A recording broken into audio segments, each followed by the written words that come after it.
Assalomu alaykum parvozlar. Jo'jalarimiz 1-fevral chiqqan jo'jalarimiz. Makyonlarni ish kanalimizdagi sozlarni kuzatib yurgan ishqibozlarga izoh qilib olish uchun berdik.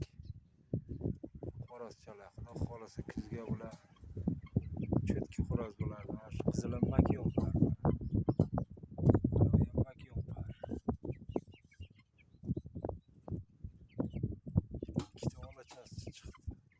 Barda o'yrang xo'roz qo'shdik, buni qarang berib. Chunki makyonni onasi, ona makyonni otasi oq xo'roz bo'lgan. Shuning uchun oq ranglar, olachiporlar berdi. Kuzga xudo xohlasa bular do'shingiz cho'tki xo'rozlar bo'ladi. O'zini ko'rsatadigan jo'jalar chiqadi. Ulardan bittasini yoshligida bir yaqin o'zimizni ukaga bergandim. Bitta g'ajib qo'yibdi kuchuklari. Biz bularni повтор ukalari bor, 15-mart chiqqan. 1-2 kunda ishxonaga olib chiqib qo'yib yuboramiz ularni.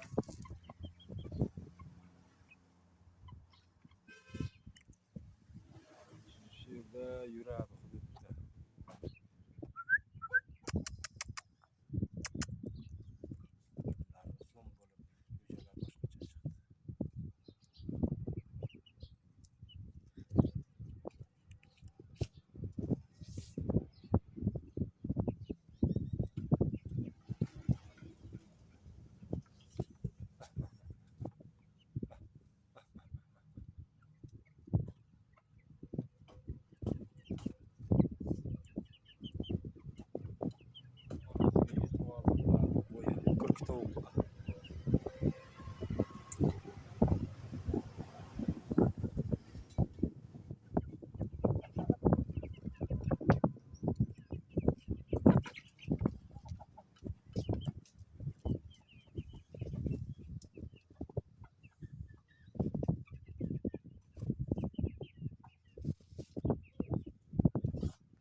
Fevralda chiqqan jo'ja. Qishda bu qattiq shamollab tuzaldi. Hozir ham ozroq bor. Ovozlarida, nafas yo'llarida. Endi bir yaylovga 2 kun bo'ldi qo'yib yubordik.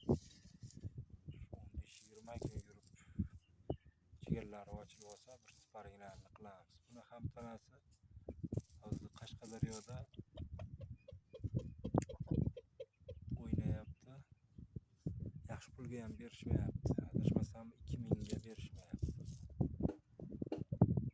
Kichikroq nisbatan 4 kilo 600, 4 kilo 700 da pixlar yuborgan. Rosa pixni ham ishlatadi.